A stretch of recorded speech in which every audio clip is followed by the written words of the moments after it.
Crystal Cove is now one of the crown jewels of California's state park system, but it almost became a luxury resort built by a private developer. Tonight you're going to meet the person who helped make sure that didn't happen and preserve Crystal Cove the way it's been for many decades here in Orange County. That's all coming up right here on Cox Forum.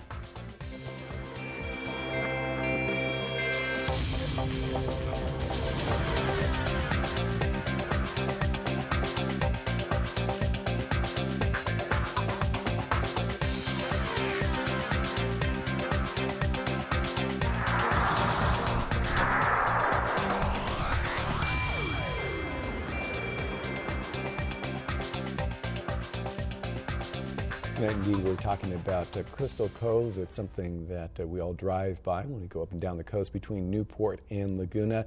But it almost changed in a very big way earlier, just about 10 years ago, I think it was. And we have with us tonight Laura Davick. She is the founder of the Crystal Cove Alliance. That is the organization that was responsible for, really turning things around and keeping it the way it's been for many, many years. And in fact, kind of turning back the clock and fixing a lot of that stuff up as well. Welcome to the show. Thank you. I am thrilled to be here. And actually, to be back. Last time you were here, they were just starting to open up the cabins to the public, as I recall. Yes, about 3 years ago. Yeah, but it's now turned out to be probably one of the most popular parts of the state park system, for sure. It's very popular, and it's a beautiful place. Yeah, so talk a little bit about the Alliance. What is its role in what's going on at Crystal Cove? Well, our mission is specific to preservation, restoration, and education at Crystal Cove State Park Historic District, and we wear a couple of different hats. We're what's called a cooperating association, so we're a nonprofit partner with California State Parks. So we assist in helping raise funds for restoration, educational programs, and we act as kind of a friends group.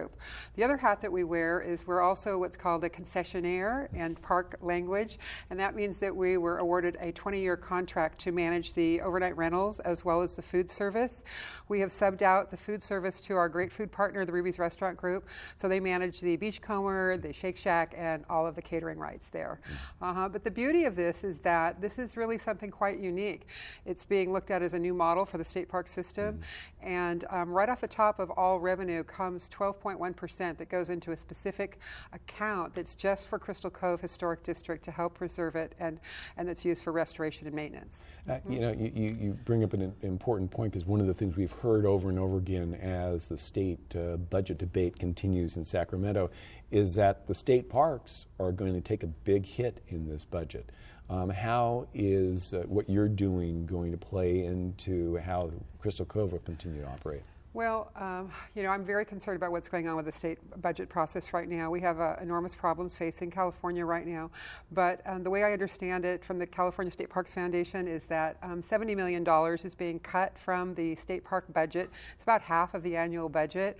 And then they have identified some additional funding, which is $62 million, which is basically going to backfill that, still leaving an $8 million gap. And the way I understand it, that's going to be voted on tonight or tomorrow.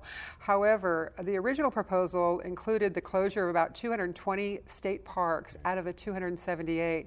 So hopefully with this proposal, there will be a decrease of maybe between 30 and 50 only closed. But it's serious times for state parks. And, I think we all need to kind of do our part to try and assist state parks during these difficult times. So that's another reason why our organization is here, and that's what we try and do on a daily basis. It's not just a state park, it's a state park historic district. Talk a little bit about the history of what's out there in Crystal Cove.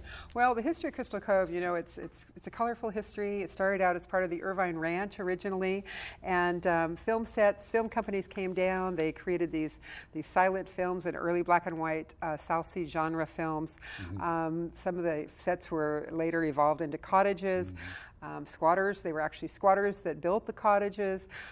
Then later, fast forwarding to like 1940, the Irvine Company sent out a letter saying, basically, you're on our property. And if you'd like to move your cottage, you may, but if not, we're going to start a formal leasing system. So that's when the leasing system started. There's been a great history associated with Prohibition down there, the tenting era. Going forward to 1979, it was in 1979 that there were two residents from Crystal Cove that were instrumental in getting it listed on the National Register of Historic Places. And then also in 1979, it became a state park. Moving forward, there was a plan that evolved for a luxury resort contract. That started about 1995, and in 2001, all the residents moved out. And so then a planning process began, and I could go on, but I know this is only a 30-minute show here, so. But and you've been involved through it all these years. Yes, so it's a major passion of mine. So, I mean, what really turned it around, though? I mean, what stopped that resort from happening? What turned it around was that there was a huge outcry in our community of people that basically said, this is not what we want, number one. And number two, there had been no public review process. And so based upon that, state parks basically got the message, and they decided that they would, go through this public planning process, which is what we spent a couple of years on with parks and other stakeholders. But it was an unfortunate time. Glad it's over, and I think that we have a wonderful project now, and State Parks has a wonderful historic district to be proud of. And we're going to talk a little bit later about an event coming up having to do with Prohibition, but talk a little bit about the role of Prohibition and what was going on there. Well, Prohibition at Crystal Cove, let's see, 1920 to 1930, and boats offshore were trying to smuggle bootleg liquor ashore, and Crystal Cove was a perfect place for that because it was so remote. And so in a lot of the early interviews I did in preparation for the book I co-authored on the history, I met with some of the old-timers that had been down there during that time, and this one fellow, John Paul, he was so cute. He has since passed away, but he told me the story about how there would boats offshore would be signaling, cars and people onshore at night, and that he got shot at one night. But lots of stories of liquor being tied up in burlap bags and dropped over the side of the boat in hopes of trying to avoid being caught. But these would wash up ashore, and so John Paul said that he used to walk down the beach and look for these liquor bottles, and he would sell them to his big brother for a quarter.